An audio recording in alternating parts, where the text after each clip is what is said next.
Flash was a direct influence on every other DJ that came after him. Or prior to him, even DJs that came before Flash. Exactly. Once they saw Flash, it was like, okay, we gotta amend this program right here. I'm Grandmaster Caz, original member of the legendary Bronx hip-hop crew, the Cold Crush Brothers. And I am MC Shyrock, the first female rapper of hip-hop culture. And this is Origins of Hip-Hop, extended play. We've just watched the Grandmaster Flash episode of A&E's Origins of Hip-Hop, and we're here to dive even deeper into the subject of Flash. You excited for this one, Sha? Very excited. That's our homeboy. Let's go. Facts. What's your earliest recollection of Flash?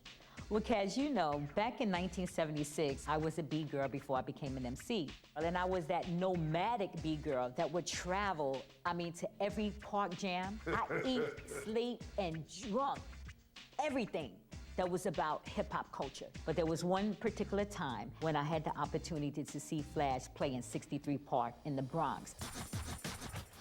He would just slice and cut up all the break beats. Flash extended those break beats for the B-girls and B-boys. You know, he was different than all the other DJs that came before him. Right. I was in awe. I stopped what I was doing, stopped breakdancing in that circle just to go to see the where the ropes music was coming from. to see Flash. Who cutting up these breaks like that? And it was Grandmaster Flash.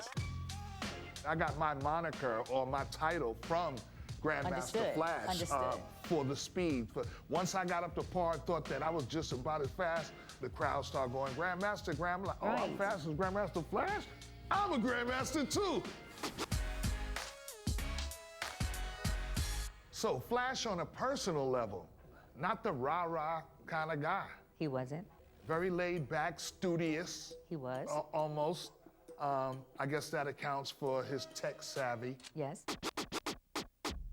He was such a square. Oh God, he's like, come on, loosen up a little bit. And his loosening up was knowing electronics. There were various junkyards that I would go to get parts, like the speakers in the back of a burned out car. Anything that I could try to get to work, to get sound. I had to figure out a way to connect this very short drum beat with the duplicate very short drum beat and do this seamlessly. Took me 3 years to develop the quick mix theory because what was going on inside my head didn't exist. So the frustrating part was I couldn't find it anywhere to any human being that was DJing. It's almost like something was calling me, you have to pull this off.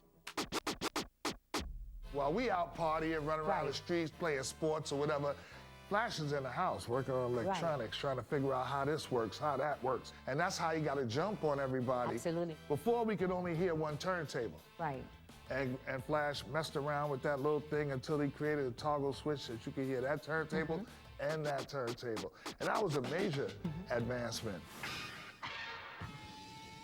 Right now, we have the honor and privilege to talk to a man who was there to capture the magic of hip-hop from the beginning.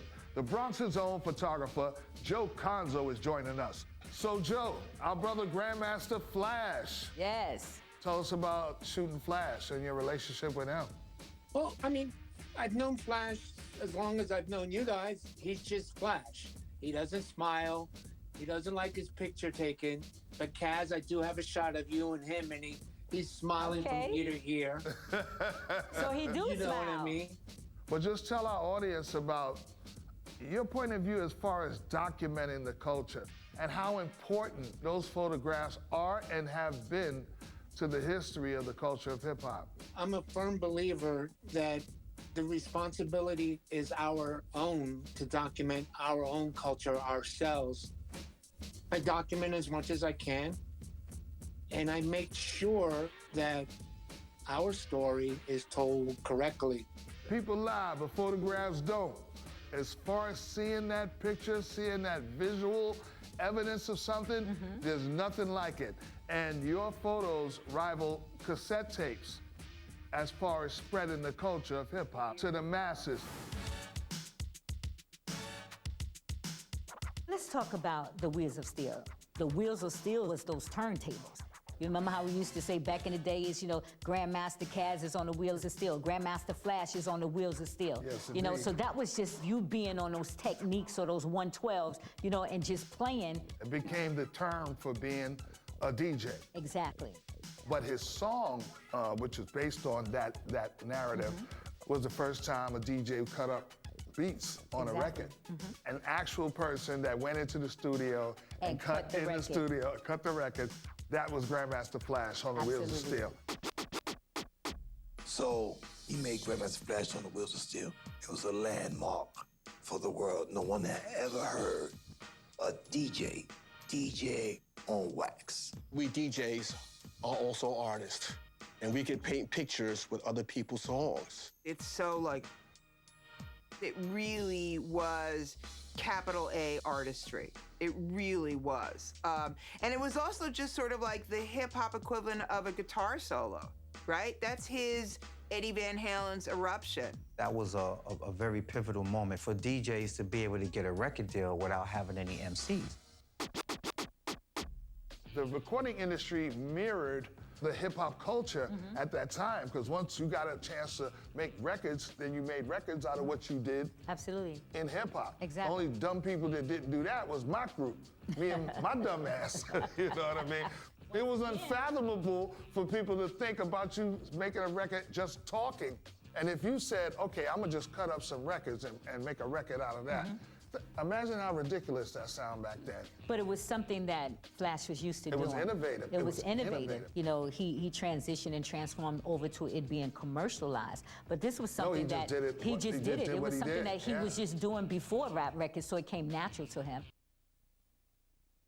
I know you remember the OJ days, Shaw, when we used to drive around, call a car, put a car on hold, have them Absolutely. pick us up. Flash was talking about being one of the first guys who would trade rides for his tapes. Like, take me here, drop me off, wait for me to take my girl home and all that, and I'll make you a tape. Everything was like that.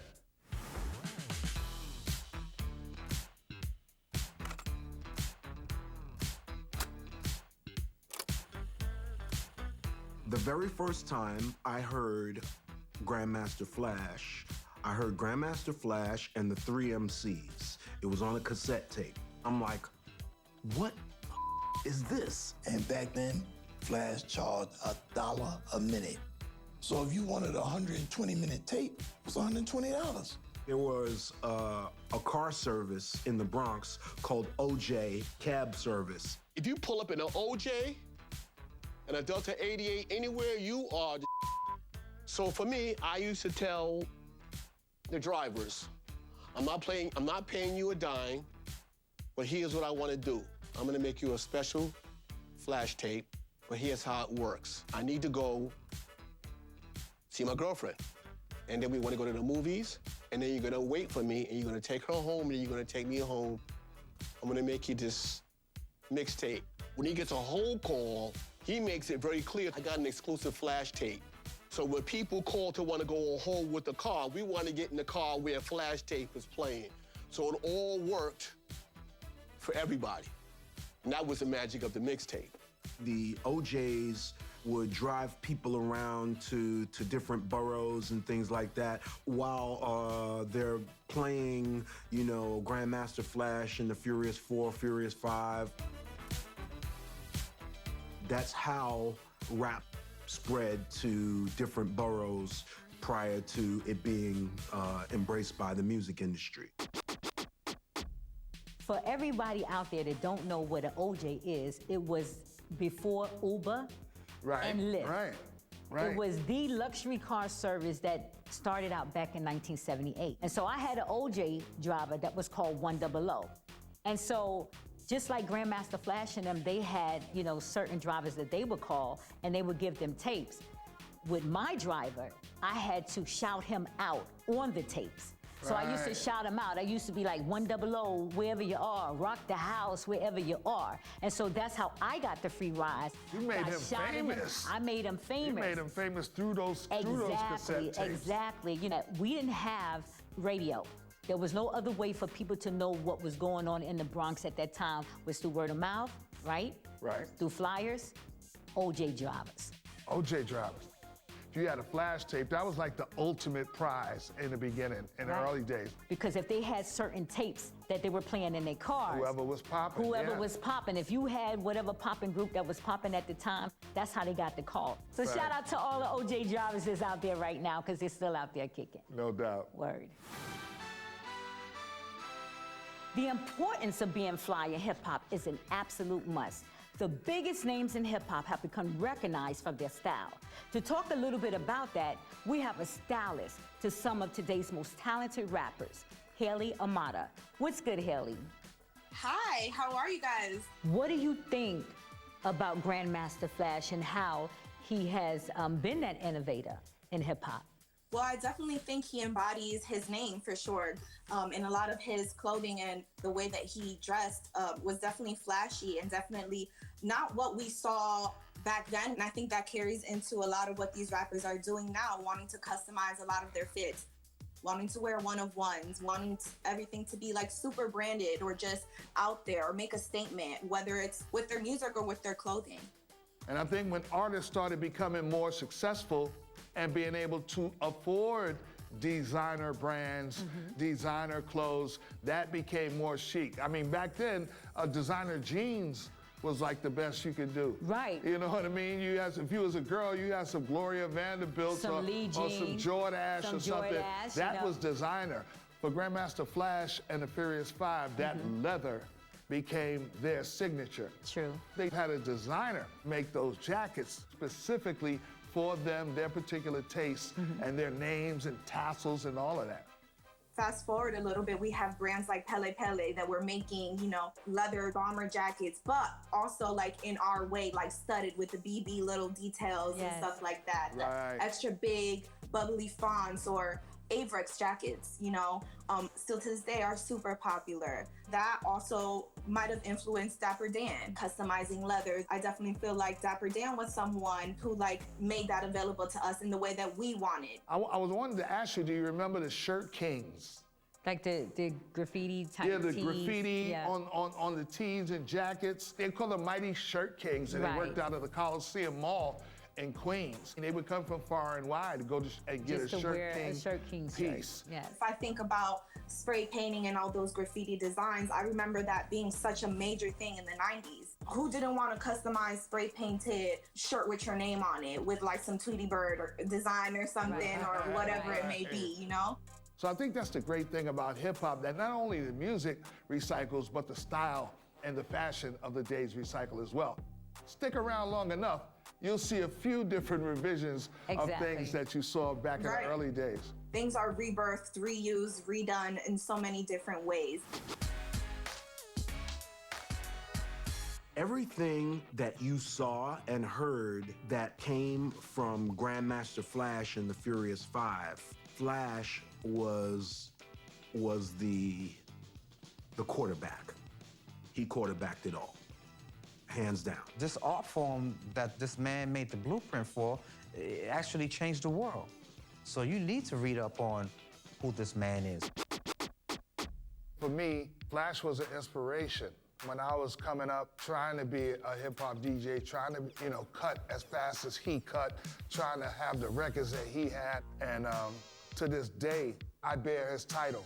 You know what I mean? Grandmaster. Right. We grew up in the Bronx together, you know, on the ground. You know, I had the opportunity many times, you know, to battle his MCs, you know, and Flash was always there. And Flash was always the secret weapon, you know, to ensuring that his MCs won, you know. We have a bond together, you know, just like you know, you respect him. It's not like you just heard him on records. You came up in the game with Grandmaster Flash. And so did I. So I just want to, I shared in that struggle, so same struggle. I just want to let him know, you know, that I hear your story. I hear your passion. I understand everything that you're saying, that you went through. You know, I was there to witness it. And with that said, we love you, Joseph. We love you, Grandmaster Flash, forever. Thanks. Bronx forever. All right, everyone, that's our time. Make sure to watch all the Origins of Hip-Hop episodes on A&E. And you can find me, Kaz, on the Origins of Hip-Hop podcast, wherever you get your podcasts. See you on the next Origins of Hip-Hop extended play.